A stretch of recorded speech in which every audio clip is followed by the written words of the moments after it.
What is your name? My name is Janae Grooms. And then what do you do here at the high school? I am the Culinary Arts 1 and 2 instructor. And then, I like money. But also I like to be my own boss. So with being your own boss, you can make your own hours, and with that, it's kind of fun. But starting my own business, I kind of just wanted to see and test the waters of actually what I was capable of, because starting your own business is really hard, and also it takes a lot of money and dedication. So it kind of was something to help push me to actually continue on. he stood out to you With having my own business? with having your own business? When I got booked for my first big wedding, I think that was one time that I really remember. It was recently, it was about 1.5 years ago. And my business, I've had it ever since I got out of college, so ever since 2016. And it's been like just a little small business. I do like weddings and baby showers and family get-togethers and stuff. But this one big wedding that I was asked to do, a former teacher of mine reached out to me and she was like, well, I have a family member getting married and they wanted you to cater their wedding. And I was just like, what? Me? By myself? So I think that's probably the most memorable part or time in my life with having my own business, catering that big wedding. And I actually catered it with a student of mine that went here at the high school at Fluvanna. Is there a moment that you realized, I want to do teaching? Yes. So in culinary school, we had to do an internship.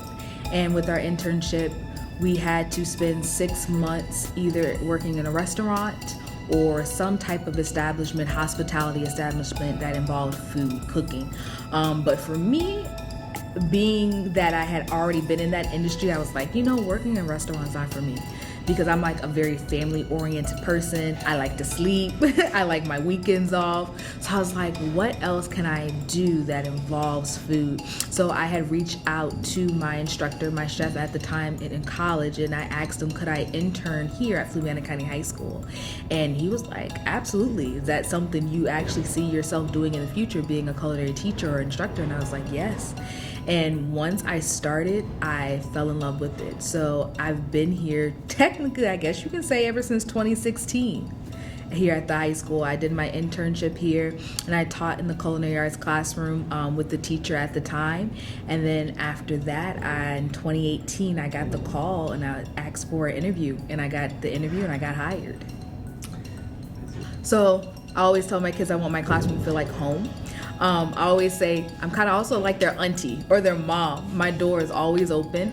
I have kids that aren't even my students come in my classroom to hang out. My kids that also are my students, they stay in here 24/7.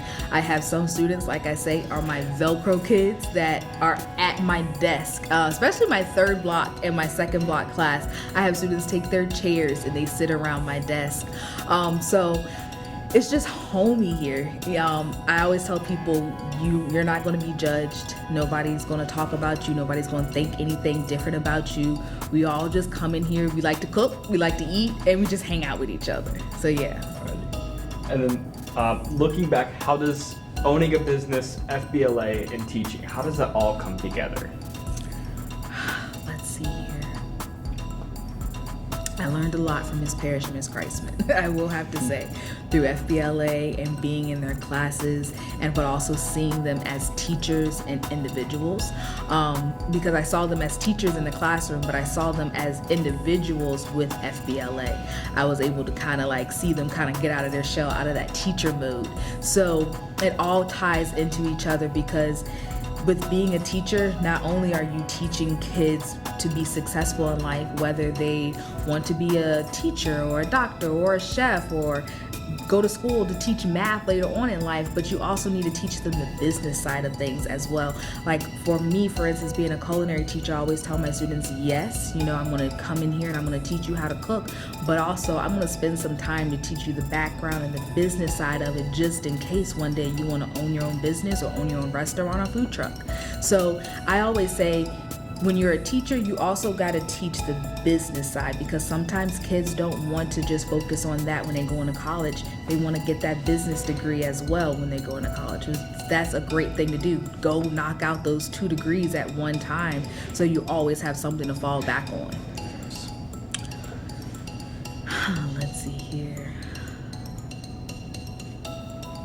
you gotta push yourself. I always tell my students, no matter where you come from, how you were raised, believing in yourself and pushing yourself sets you apart from everybody else. Never give up on your goals. For me, I will say this was my number one goal, was being a culinary arts teacher, and I cannot tell you it was not an easy road to get here. So you constantly have to push yourself and never give up, because there is always going to be that end result, and that end result might be better than what you actually thought it was going to be. Yes. I'm trying to think of the exact moment. I would say teaching during COVID. That was a time when I was like, I can do this, because it was very difficult to teach somebody how to cook or teach them knife skills over the computer. It was really, really difficult. And there were times where I'm like, I can't do this. I'm just gonna quit. But obviously the end result, COVID didn't last forever. So I just kind of put on my big girl panties, as people say. And I was like, I got to find out a way how to do this. I got to come up with some solution, because my kids, they enjoy this class, but I have to make them enjoy this class while they are at home, stuck in their bedroom or in their dining room. So I have to make myself entertainable through online. So yeah, that was a time I kind of really pushed myself and believed in myself that I could actually do the job.